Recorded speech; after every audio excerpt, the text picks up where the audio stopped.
嗰年我去麥當當做暑期工，因而認識了一個又係做暑期工嘅女仔。我同佢都幾啱傾，好快就做咗好朋友。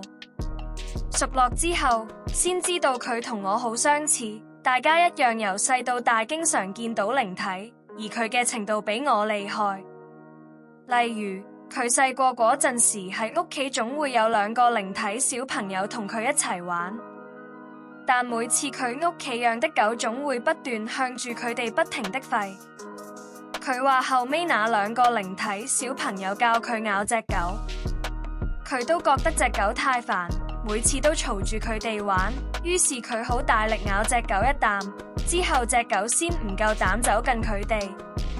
佢講到大個咗，先知道到嗰2個根本唔係人，隻狗唔係要吠佢，而係吠嗰2個靈體。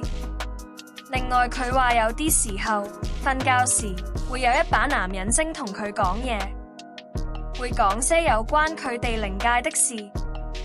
我朋友有講過俾我知男靈體對佢講的其中2件事。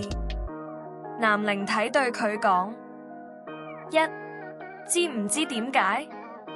每次靈體出現嗰陣，總會有陣陰寒的風吹過嚟，因為係要令人打冷震或毛管動時，人身上的氣場會立即下降變弱，此時靈體會容易埋身。二，傳聞紅衣女鬼係特別猛，靈力都很高，所以有人會着晒紅色衫自殺，以為死後靈力會強，根本啲人諗錯晒。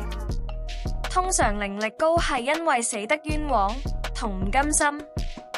雖然呢位男靈體嘅說話冇人可以確定真假，但我呼籲大家要珍惜生命。